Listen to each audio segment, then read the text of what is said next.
Assalamualaikum warahmatullahi wabarakatuh. Perkenalkan, nama saya Giovanni Aprilia Kasandi dengan NIM 8588956 284. Di sini saya akan mempresentasikan tugas 3 saya, mata kuliah Filsafat Ilmu yang membahas tentang pilar pendidikan Ki Hajar Dewantara dalam isu pendidikan nasional kontemporer. Nah, makna pilar dalam pendidikan itu sendiri yang pertama adalah pilar sebagai dasar tiang penyangga pendidikan. Yang kedua, menjadi pedoman arah pendidikan nasional. Yang ketiga, membentuk kualitas intelektual dan karakter peserta didik. Dan yang keempat, pendidikan tidak hanya transfer ilmu, tetapi pembentukan manusia seutuhnya. Nah, sebelum kita membahas yang lainnya, kita kenali dulu tokoh pendidikan nasional kita, yaitu Ki Hajar Dewantara. Ia sebagai pelopor pendidikan nasional Indonesia, pendiri Taman Siswa, menekankan pendidikan yang humanis dan berkarakter. Beliau juga semboyan pendidikan nasional berasal dari pemikirannya.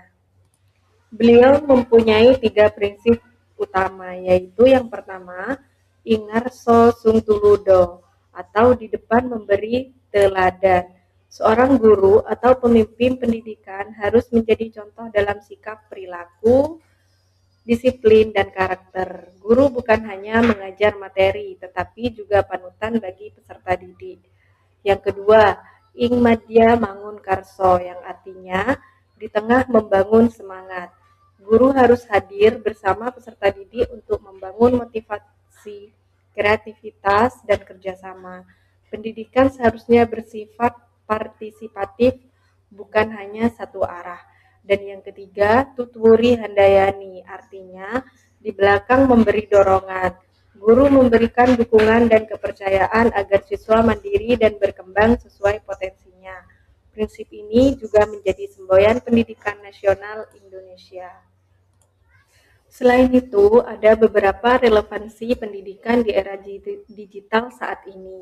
Yang pertama, pembelajaran daring semakin berkembang. Saat pembelajaran dilakukan secara online, hubungan guru dan siswa menjadi lebih terbatas. Banyak siswa kehilangan motivasi karena interaksi sosial berkurang. Disinilah prinsip Imadya Mangunkarso penting diterapkan.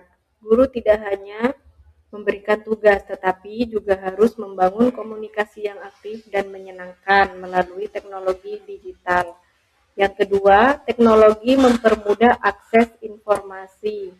Kemudahan akses internet membuat siswa memperoleh informasi dengan cepat, tetapi tidak semua informasi itu benar.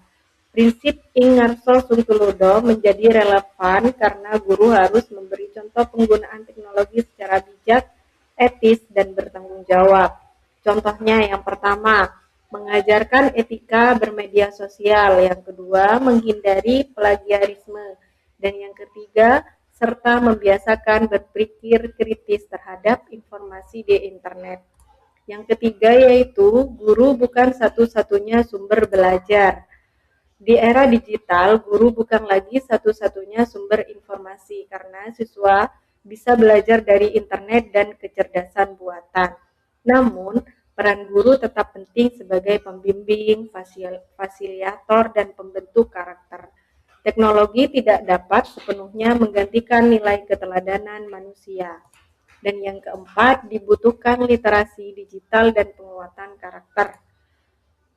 Saat ini muncul berbagai persoalan seperti cyberbullying, rendahnya disiplin belajar hingga menurunnya empati sosial. Hal ini menunjukkan bahwa pendidikan tidak boleh hanya berfokus pada nilai akademik, tetapi juga pembentukan karakter. Di sini prinsip Tutwuri Handayani dapat membentuk siswa berkembang dengan pendekatan yang lebih humanis dan mendukung kesehatan mental mereka. Ada juga beberapa tantangan pendidikan saat ini, yaitu kurangnya interaksi saat pembelajaran online. Yang kedua, rendahnya motivasi belajar siswa. Yang ketiga, cyberbullying dan penyalahgunaan media sosial. Yang keempat, informasi hoax dan plagiarisme. Dan yang kelima, menurunnya karakter dan disiplin peserta didiknya. Contoh aktual di lingkungan pendidikan itu sendiri yaitu penggunaan Google Classroom atau Zoom dalam pembelajaran. Edukasi etika bermedia sosial, guru menjadi fasilitator pembelajaran digital dan pembelajaran berbasis proyek dan kolaborasi. Ada 4 refleksi terhadap pendidikan nasional. Yang pertama, pendidikan harus tetap berpusat pada manusia. Yang kedua, teknologi tidak dapat menggantikan peran keteladanan guru. Yang ketiga, pendidikan perlu menyeimbangkan akademik dan karakter. Dan yang keempat, pilar Ki Hajar Dewantara masih relevan hingga saat ini. Nah, kesimpulannya yaitu pilar pendidikan menjadi fondasi pendidikan nasional. Prinsip Ki Hajar Dewantara relevan di era digital. Guru berperan sebagai teladan, motivator, dan pendukung siswa. Pendidikan harus membentuk generasi cerdas dan berkarakter. Terima kasih. Wassalamualaikum warahmatullahi wabarakatuh.